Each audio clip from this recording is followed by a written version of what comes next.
Alright boys, today we're going to be reacting to 10 people who survived the impossible. It's my top 5. I think it's the same people who run the Watch Mojo YouTube channel, so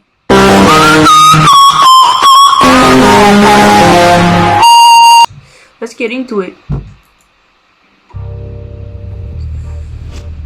The will to survive is strong in these people. Today we're going to be looking at 10 amazing people who survived the impossible. Stay tuned for number 1. This guy must be the unluckiest person that ever lived.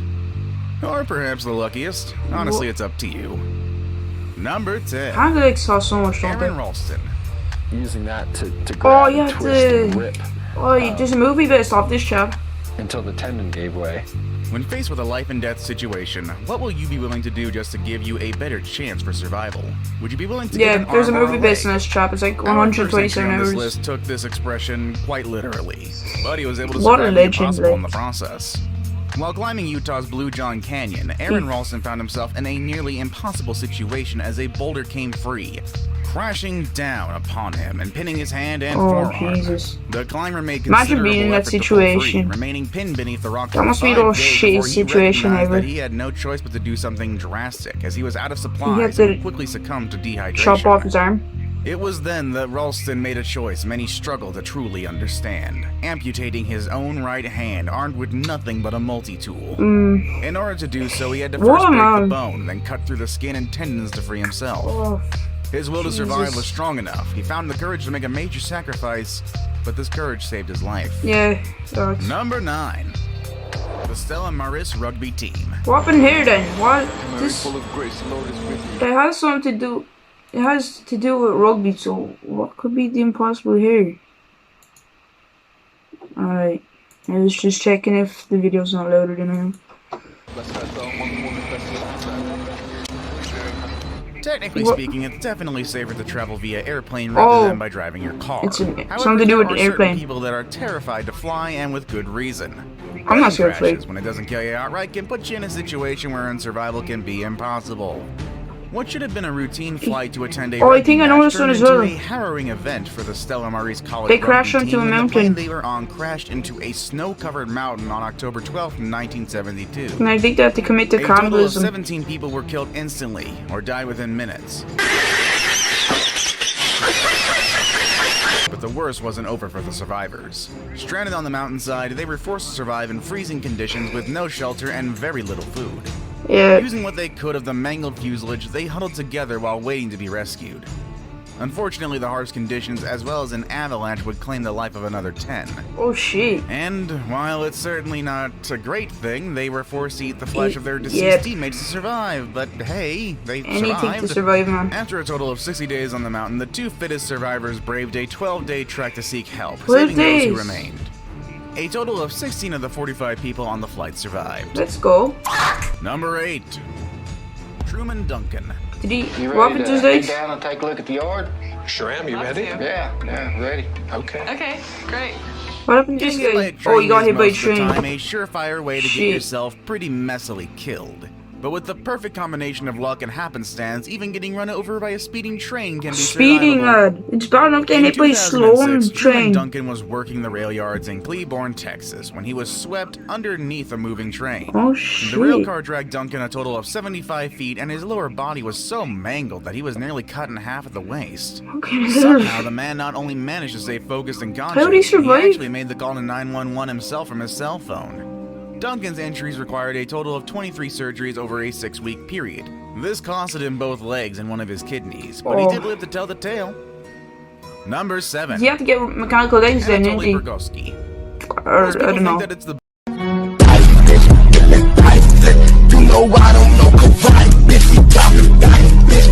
blue-collar jobs that are dangerous. Nobody thinks that being a physicist can be a perilous trade as well. Russian physicist Anatoly Bergovsky highlighted the incredible dangers faced by scientists due to the equipment that they are handling on a regular basis. He looks so sad. The man looks like he came to his wife cheating on him. scientists due to the equipment that they are handling on a regular basis. While checking out a piece of malfunctioning equipment, Progoski was struck in the head with a beam from the largest Soviet particle accelerator. Oh. While experts report that He's 1,000 knocked out. rads is enough to pretty much kill anyone that comes in contact with it, the particle beam that struck Progoski measured at approximately 200,000 rads. Miraculously, the beam missed his brainstem, damaging only a small portion of his brain and paralyzing the left side of his face. Oh, it went through In him. fact, in time, his brain actually began to shit. recover from the injury, developing new neuron pathways. I thought he got All was hit said in and the done, he head. lost none of his intellectual pale. capacity and returned to work a year and a half later. That's mental. Number 6. Mauro Prosperi. Getting lost in the desert may seem to be an impossible situation to get out from. In fact, many people that have been lost in this arid wilderness have never been seen again, dead or alive. If you're lost in the desert, isn't there like water deep below the sand? And that's how like cacti and other plants. Yeah, if I was lost in the desert, I'd just find the cacti and start digging beside it, try and find water. If I was thirsty. But having an think there unwavering will is to in you. live and the willingness to do whatever it takes, this next entry on our list proves that surviving getting lost in the desert is quite possible. Mauro Prosperi had his eye on the prize as he made the decision to take on arguably the toughest race of its kind, the Marathon des Sables, a What? 6-day race through the Sahara Desert. Unfortunately, a sandstorm would hit the race, causing Prosperi to become Sandstorms lost and must be disoriented so in the annoying desert. that they blind you know. He ran out of food and water after the first 24 hours, as he wasn't stocked Might up have to for drink any his own form of piece. long-term survival. He would spend a total of 10 days out in the desert, feeding off bats and reptiles and drinking his own urine before a nomadic family would find him and bring him to safety. Number 5. Vesna Volovic. Oh, that's just new playing as well. A bomb. Oh shit. What if I told you it's perfectly survivable to fall from 33,000 feet and still live? You would probably say that yes, but with, the use of a parachute. Well, then I'd go on to tell you that there was no parachute involved, and you'd probably say that sheesh. I'm out of my mind until I tell you the story about this person. What if you're that's not in on my water? list. Survive. Call. Come over here and kiss me on my hot mouth. I'm feeling romantical. You're not in water. Vesna Volovic boarded a Yugoslavian Airlines flight in January of 1972, but she had no idea that her entire life was about to change. Within the cargo hold, a terrorist group known as Utash planted a powerful explosive which would claim the lives of all passengers and crew on board, with the exception of Volovic. Miraculously, the stewardess somehow survived a How did she 33,000-foot survive fall, then? although she was understandably in rough shape. She had 3 crushed vertebrae, both legs were broken, and a fractured skull. Miraculously, she would somehow make a complete recovery, going How on to did lead she a happy find life help and earning her then? a spot in the Guinness Book of World Records for the highest fall survived without a parachute. What the Number hell? 4. Robert Evans. She Earlier should in have this went list, we down had and established like that if you were splat. extremely lucky, you would be able to survive getting run over by a train. But what if you get hit by a train and then fall off a bridge, only a few hours after getting hit by a car? Whoa, Consider whoa, yourself I'm the sorry, luckiest what? person alive if you survive. Getting hit by a car and then getting hit by a train and still surviving? Nah. All Why? 3, but there actually is a man who did. When 46-year-old Robert Evans survived being hit by a car while riding his bike, officials at the hospital that treated and released the man told him just how lucky he was. With nothing but minor injuries, he was returned to the streets at approximately 3 a.m. Okay. Unfortunately, this wouldn't be the only visit to the hospital for Evans that day. At approximately 4:45 a.m. that same day, Evans was crossing a railroad bridge when he was That suddenly is struck so by a full unlucky. truck, sending him plunging 10 feet Imagine from the getting bridge hit into by the a creek car below. and then getting hit by a train the Surprisingly, same day Evans once later again on. suffered only That's non-life-threatening some shit injuries luck. and was released once again from the hospital later that day. Fuck off, lad. Number 3. Greg Rasmussen. I love Africa. It holds. Oh, of course it's in Africa, lad. fascination. I mean, it's always. Surprised it's changing, not and there's just Australia. So much to learn. It's like a book that just never ends. Surviving in the desert is hard enough, but surviving in the desert after surviving a plane crash is Oh, almost shit. impossible.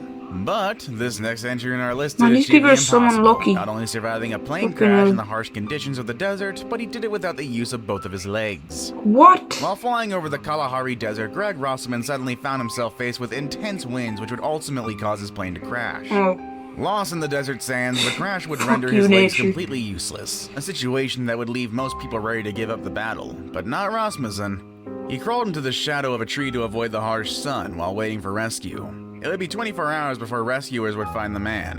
During that How time, they he would find face them out in vultures, the elephants, desert, though? and lions crawling under the destroyed fuselage and banging on the wreckage to ward off predators. It would take over 100 operations to restore partial use of the man's legs. 100 operations. Now What, did it's he get his time for legs today's crushed or best something, bit. like? Jesus. And today we're going to be looking at solid proof that you don't need to drink and drive. Oh, I think I heard of this guy. Number 2, Yeah. Carlos Rodriguez. Jesus. Barred out on drugs. Yeah, I heard of this guy. And I was driving, and I hit a pole, and I flew out the front window and landed on my head. Carlos Rodriguez has earned the very peculiar nickname of Happy, as he is called by his You friends. go to school looking like that, yeah, you're going to get bullied for life. I'm sorry, it's just inevitable. If you go to school looking like that, you're just gonna get bullied, man. Just one look at this photo shown here would definitely tell you why he is called that name. Somehow he survived an accident, leaving him with only half of his head. Rodriguez blames his unique appearance on a car accident caused by drinking and drugs, in which he hit a pole and was ejected through his windshield, and you could probably guess the rest. Don't drink and drive, It's man. obvious that the And other do half of drugs. Happy's head ended up all over the road. What's not so obvious is how the heck he's still there to tell us about it. Yeah, that did like Carlos use says that he had the the accident bits at of skull 14, left but he and his unusual to head only recently went viral. His kinda mugshot was distributed online fix the after skull, an arrest but for it's in a soliciting really weird prostitution. deformed shape. In a video interview, Carlos had this advice for any reckless youth who may be watching. And this is how the old boys come out. That is why it's not good drinking and driving. First, he didn't get brain Okay, damage. kids. He probably did, though. Oh, is it only drinking and driving that's terrible, you know, not soliciting prostitution? Yeah, sure, let's go with that advice. So, dear viewers, please heed Happy's advice. He's lucky enough to survive the Jesus. accident with only half of his head missing. Many others in the past weren't quite that lucky. I saved the best for last, but first, I have a What is your quick different challenge that narrator? takes only 5 seconds. to 5 complete. seconds If to you like can and do subscribe. Subscribe within the next 5 Do that. seconds. You'll Do that get to me, 10 please. years I of need it. amazing- My cock is in your bum. You filthy fucking slut, and next I'll do your mum. You amazing love. Just try it. It really works. Number 1. Frain Salak. In 62, I was board train which plunged into icy river. And finally on our list, we'll meet someone who is either the luckiest or unluckiest person alive, depending on your point of view at least. At number 1 on our list, I present to you Croatian music teacher Frain Salak. Cheating death a total of 7 times, his life story is almost unbelievable. At the age Wait, what? Cheating death 7 times. So he survived. Was that train? He survived a plane crash. He survived getting hit by a bus? I'm not sure. I think that's a... I'm not sure if that's a train bus. He survived being in a car on fire, and I don't know what that one is. I don't know what this one is as well. Like, getting eaten by a shark or something. I don't know. story is almost unbelievable. At the age of 33, Salak boarded a train that flew off the track, crashing into the river. A total of 17 people were killed, but he survived the ordeal. Only a year later, he was sucked out of a plane through a malfunctioning door, landing on a haystack and surviving while the plane itself crashed, killing 19. Jeez. As if You're that lucky. wasn't That is enough, pure 3 luck. years I'm later, sorry. he Yeah, was- that is pure luck that you survived. That hay wasn't there, you'd be pretty dead. a haystack You'd and be surviving pretty while much the plane dead, man. itself crashed, killing 19. As if that wasn't enough, 3 years later he was on board a bus that skidded off the road, killing 4. But once again, he walked away. This wasn't the end of his bad-good luck. The engine in his car exploded twice at the age of 41 and 44, but both times he survived. Alright, after that, I'm He was just then never hit by a driving bus again. at 66 and survived a If my serious car car explodes twice, yeah, I'm just probably not gonna drive. Or just get a new car, accident man. at 67. Shit car, bro. I Life blame the finally car. took a turn for the better when Salak won the lottery at age of 74. Oh, let's He quickly realized go. money wouldn't buy happiness. He gave his winnings away to family and friends, keeping just enough for he and his wife to live off at the age of 81, and lived out the final years of his life in quiet peace. Let's go. Which inspiring story of survival touched you the most? Let us know. Alright. Now this 10 people survived the impossible. The man won the lottery after nearly dying. I guess that's your luck turned around then. That was people who survived the impossible. Do subscribe, like, and I'll see you next one, guys. Peace. Bye bye.